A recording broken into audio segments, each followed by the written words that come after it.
Móveis planejados. Será que móveis planejados entram no custo de aquisição do seu imóvel? São muitas as pessoas que fazem este investimento, que tem aí um valor considerável, porém elas não incluem no custo de aquisição do seu imóvel. E isso vai fazer, claro, uma diferença grande quando você for vender. Já outras pessoas até incluem, sim, porém inclui de forma errada, de forma incorreta e vai fazer também diferença sim na hora de pagar o imposto quando você for vender o seu imóvel. Porque uma vez que você inclui um custo de aquisição errado, claro, esse custo de aquisição não sendo válido, ele deve diminuir e isso resulta em imposto maior a pagar. Então vamos aprender nesse vídeo como informar corretamente, como agregar corretamente, como fazer parte do custo de aquisição do seu imóvel, os móveis planejados. Sejam bem-vindos a mais um vídeo aqui no canal Lavínia Ramos. Se você ainda não é inscrito, eu te convido a se inscrever, deixar o seu like e compartilhar esse vídeo, porque assim você ajuda outras pessoas e também ajuda esse canal a crescer.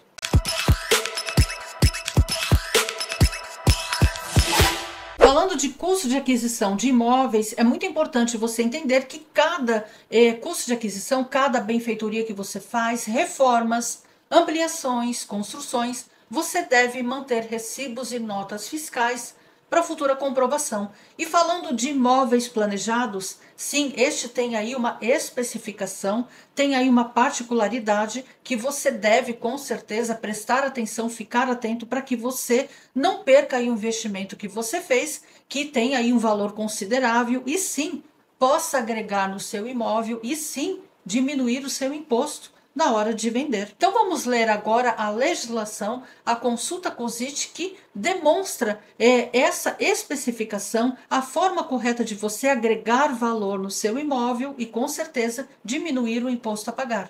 Agora estou aqui na solução de consulta COSIT, número 298, de 16 de outubro de 2014. Lembrando que essas soluções de consultas são questionamentos que os contribuintes podem fazer, certo? Qualquer contribuinte, quando você tem aí uma falta de informação na legislação. Por exemplo, a questão aqui de imóveis planejados, especificamente na legislação, falando de imóveis planejados, não havia aí um esclarecimento. Então, a solução de consulta, para você entender, é isso. Quando não tem algo tão claro na legislação, quando não existe ou quando não está tão específico, você, contribuinte, pode sim questionar a Receita Federal, anexar documentos e isso pode sim se transformar em consulta, solução de consulta, como foi o caso aqui, tá? Então, essa solução de consulta COSIT, eu vou ler aqui o início para vocês. Assunto: imposto de renda, pessoa física, ementa ganho de capital, imóvel, custo de aquisição, dispêndios com móveis embutidos. Podem integrar o custo de aquisição do imóvel para fins de apuração do ganho de capital por ocasião da alienação, os dispêndios com móveis planejados e embutidos, desde que integrem fisicamente ao imóvel, sendo projetados especificamente para determinado espaço, sua instalação se dê de modo permanente ou havendo possibilidade de remoção, esta não ocorra sem modificação, dano ou mesmo destruição, que resultem na valorização do imóvel. Necessário também que tais dispêndios sejam comprovados com documentação hábil e idônea e estejam discriminados na declaração de ajuste anual. Aqui tem os dispositivos. Aqui, neste link que vai ficar na descrição desse vídeo, neste link aqui, já tem o PDF, tá? Que é a solução de consulta, que vai ficar na descrição, os dois links para vocês, tá? E nós vamos ler aqui para que você entenda exatamente de que forma móveis planejados podem fazer parte do custo de aquisição do seu imóvel, uma vez que o investimento com móveis planejados não é pequeno e pode sim agregar e fazer uma diferença muito grande quando você for vender, tá? Aqui nessa solução já tem os dispositivos legais, tá? O decreto 3.000 de 99, tem um artigo aqui, tem a Instrução Normativa 84/2001, artigo 17. O artigo 17 da Instrução Normativa 84 de 2001, ele traz sobre o custo de aquisição, sobre os dispêndios, o que integra, né, o custo de aquisição dos imóveis. Então, é muito importante você depois ler com calma o artigo 17 da Instrução Normativa 84 de 2001, que são, ali tem as informações sobre o custo de aquisição, o que pode integrar o custo de aquisição do seu imóvel, tá? Então, continuando, o interessado, no caso contribuinte, formula consulta sobre interpretação da legislação tributária na forma da Instrução Normativa, RFB, Receita Federal, número 1396, de 16 de setembro de 2013, acerca da determinação do custo de aquisição de bens imóveis para fins de apuração do ganho de capital, na alienação de bens imóveis sujeita à incidência do imposto de renda pessoa física.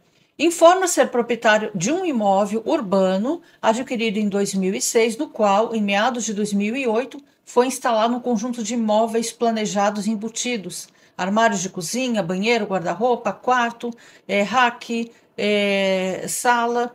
Sobre tais imóveis, o consulente observa que móveis desse tipo são desenhados exclusivamente para um ambiente específico e, não raros, são vendidos junto com o imóvel, pois normalmente não é possível encaixá-los em outro ambiente de um novo imóvel. Ou seja, os móveis planejados realmente eles são exatamente ali para aquele local, na medida exata, certa, e muito raro, é quase que impossível você conseguir aproveitar, ou seja, é específico para aquele ambiente. Tece, então, considerações acerca do artigo 17, inciso 1, da Instrução Normativa 84 de 2001, tá? Que nós falamos aí no início. Observando que a lista de itens passíveis de integrarem o custo de aquisição de bens imóveis ali contida é explicativa, pois, como se vê, foi incluído o vocábulo etc, tá? Ali tá lá na instrução normativa, no artigo 17. No fim da linha H, tem uma linha H e tem lá etc. Inclui que, mesmo que um valor não conste expressamente na lista, ele poderá ser utilizado para compor o custo de aquisição, asseverando que, para esses casos, valores não constantes na lista, é necessária uma análise casuística. Analisando os artigos 92, 93, 94 do Código Civil, tá, de 2002, o consulente asserva que pertenças são coisas acessórias destinadas a conservar ou facilitar o uso das coisas principais, sem que dessas sejam parte integrante, acrescentando, aliás, que, conforme acórdão do Tribunal de Justiça de Minas Gerais, que colaciona os móveis embutidos, são considerados pertenças. Aí começa. Olha só o questionamento dele. Ao final, apresenta os seguintes questionamentos. Os móveis planejados embutidos podem ser computados como custo de aquisição do imóvel? É a pergunta. É necessário que a manifestação da vontade, escritura de compra e venda, os inclua no negócio jurídico, isto é, conste na escritura que tais imóveis serão vendidos junto com o imóvel para que eles entreguem custo de aquisição? Caso positivo, como deve ser preenchida a declaração do imposto de renda à pessoa física, uma vez que, no caput do artigo 17 da Instrução Normativa 84 de 2011, aqui é 2011, mas é 2001, tá? Exige que os valores que integram o custo devem estar discriminados na declaração do imposto de renda e somente seria possível determinar se tais bens seriam alienados junto com o imóvel no momento da celebração do contrato de compra e venda. Então, vamos entender aqui. Os fundamentos. Instrução Normativa 84/2001, ao tratar da determinação do custo de aquisição de bens imóveis para fins do ganho de capital na alienação de imóveis, pessoas físicas, em seu artigo 17, inciso 1, assim estatuiu, sublinhou-se. Vamos lá. Valores computáveis como custo. Aí vem o artigo 17, né? Podem integrar o custo de aquisição quando comprovados com documentação hábil e discriminados na declaração de ajuste anual, No caso de bens imóveis, os dispêndios com construção, ampliação, reforma, desde que projetados, tenham sido aprovados pelos órgãos municipais competentes e pequenas obras, tais como pinturas, reparos, azulejo, encanamentos, pisos e paredes. Aqui já mostra aí uma regra para reformas, né, ampliação que você faça no seu imóvel. Os dispêndios, né, AB, com a demolição de prédio construído no terreno, desde que seja condição para se efetivar a alienação. As despesas de corretagem referente à aquisição do imóvel vendido, desde que tenha sido suportado o ônus. Os dispêndios pagos pelo proprietário do imóvel, com a realização de obras públicas, tais como colocação de meio-fio, sarjetas, pavimentações, de vias de instalação, rede de esgoto e de eletricidade que tenham beneficiado o imóvel. O valor do imposto de transmissão pago pelo alienante, que é o ITBI, o valor da contribuição de melhoria, os juros e demais acréscimos para aquisição do imóvel, o valor de laudêmio pago e etc. Exatamente essa etc. é que existem aí outras situações que podem ser questionadas, como, por exemplo, os móveis planejados, que não é específico na legislação, mas esse contribuinte questionou, entendendo sim ser um benefício, mesmo porque o investimento não é pequeno. Vamos lá. Note-se que os dispêndios passíveis de cômputo no custo de aquisição, discriminados no dispositivo acima, transcrito, dizem respeito às obras realizadas no imóvel e às obras públicas que resultem na valorização do imóvel ou na sua conservação, nas alíneas A e D e F, e as despesas diretamente vinculadas à operação da compra e da venda do bem imóvel, aqui compreendidas, tanto as necessárias à aquisição do imóvel, objeto da transação, aí cita as alíneas, né? Como as necessárias à efetivação das vendas, que cita as alíneas também, em linha com o artigo 299 do Regulamento do Imposto de Renda, o RIR, tá? 1999, decreto 3.000, tá? Aqui são os dispositivos legais. Entende-se como despesas necessárias aquelas usuais ou normais na espécie de transação ou operação realizada.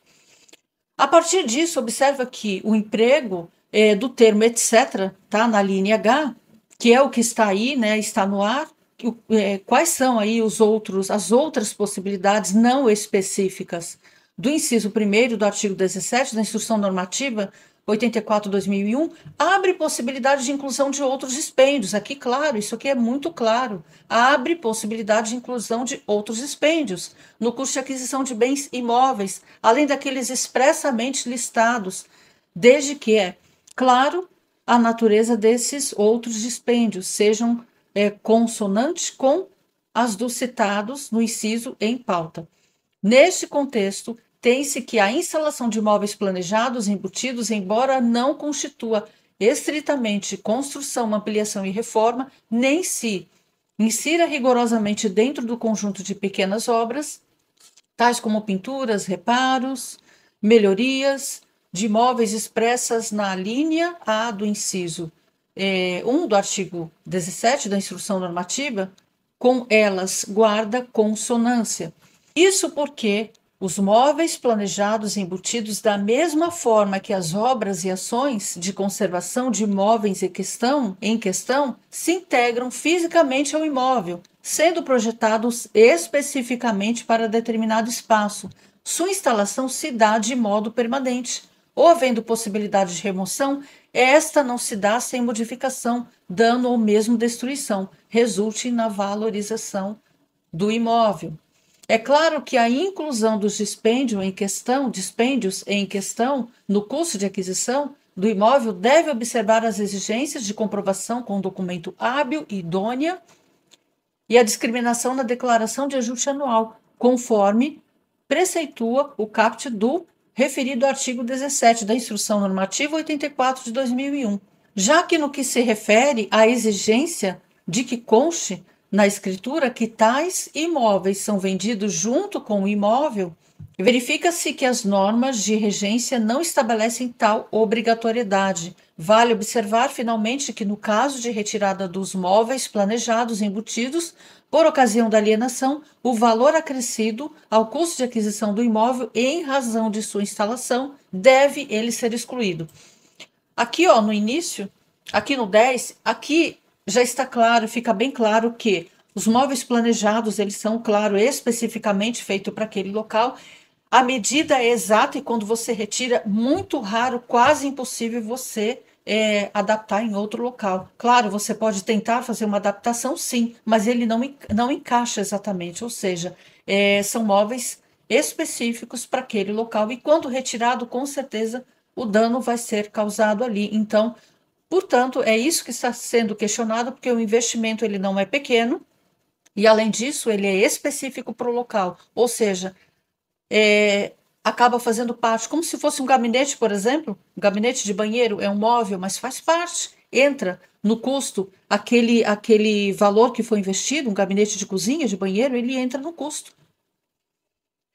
Conclusão: diante de todo exposto, conclui-se que podem integrar o custo de aquisição do imóvel para fins de apuração do ganho de capital por ocasião da sua alienação, os dispêndios com móveis planejados e embutidos, desde que integrem fisicamente ao imóvel, sendo projetados especificamente para determinado espaço, sua instalação se dê de modo permanente ou, havendo possibilidade de remoção, esta não ocorra sem modificação, dano ou mesmo destruição. E resultem na valorização do imóvel. Necessário também que tais dispêndios sejam comprovados com documentação hábil e idônea e estejam discriminados na declaração de ajuste anual. Significa que o quê? Aqui está dizendo que sejam discriminados na declaração de ajuste anual. Não está dizendo que você deve ter essa informação na escritura definitiva ou contrato, mas sim na declaração de ajuste anual. Aqui já está claro.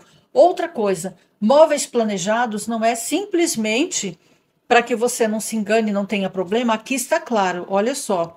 Desde que sejam comprovados com documentação hábil e idônea e sejam discriminados na declaração de ajuste anual. O que é essa comprovação hábil e idônea? É apenas você ter ali um recibo? Olha, eu paguei um profissional para fazer esses móveis? Não. Não é apenas ter um recibo. Realmente, essa documentação hábil e idônea é você ter um contrato, um projeto. Móveis planejados têm um projeto. Tem uma elaboração de projeto, tá? Tem um contrato que você faz com a empresa ou com o profissional, mas para que você realmente comprove e não tenha problemas com a Receita Federal, vamos supor que você fez um investimento de 100 mil reais no seu imóvel, com móveis planejados. Existe um projeto disso?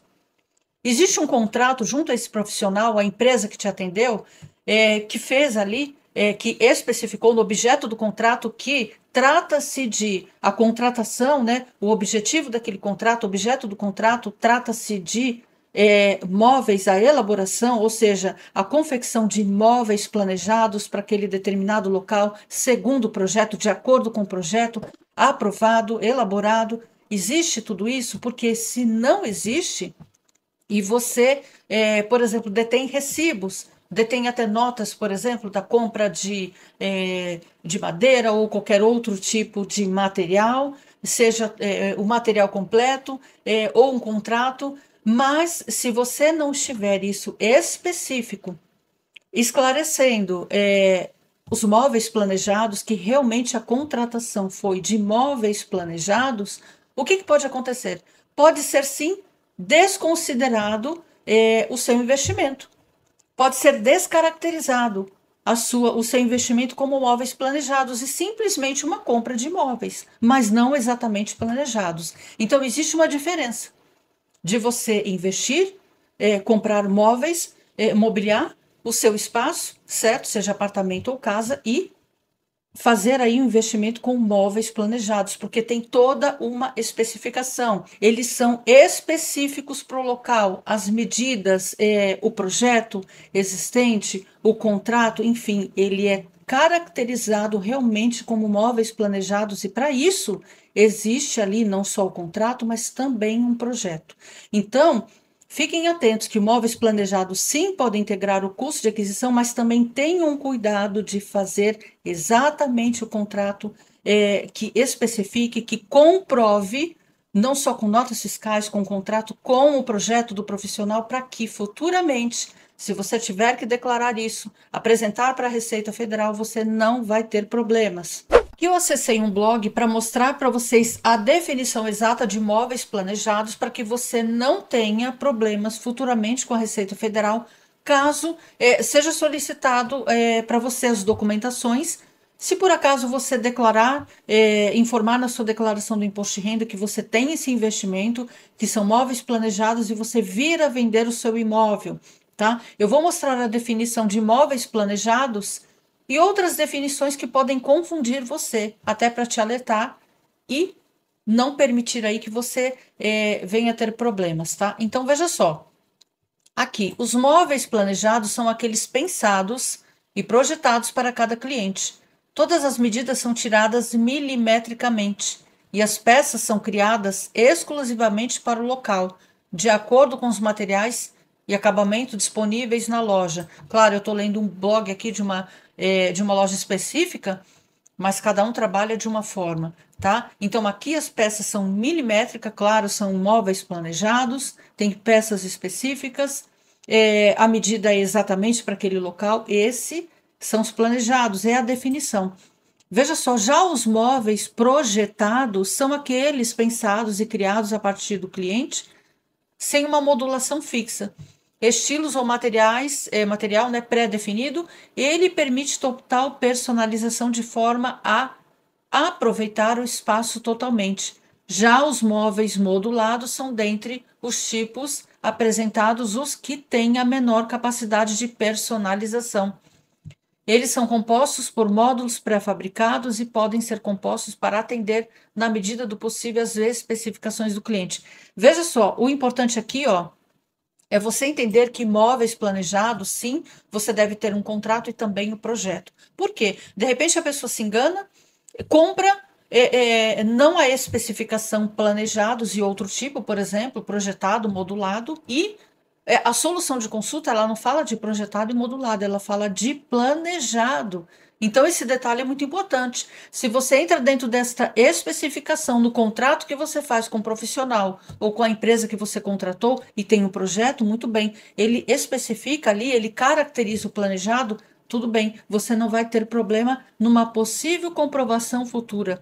Mas se você não tem essa comprovação específica, sim, você pode ter problema. Então, veja, se atenta aqui nessas diferenças, tá? Dos móveis planejados, projetados e modulados, que vai sim fazer diferença quando você for contratar uma empresa, um profissional, que no caso você vai fazer um investimento de imóveis planejados, exige aqui essa especificação em contrato, tendo projeto, para que você faça o seu investimento, mas futuramente você possa também não ter problemas com a Receita Federal e agregar o valor no seu imóvel, tá certo? Espero ter ajudado vocês com as informações de imóveis planejados, ajudar a agregar valor ao seu imóvel. Se você gostou desse vídeo, já deixa o seu like, compartilhe esse vídeo, inscreva-se no canal e ative o sininho para não perder as notificações. Se ficou alguma dúvida, posta aqui nos comentários. Muito obrigada e até o próximo vídeo.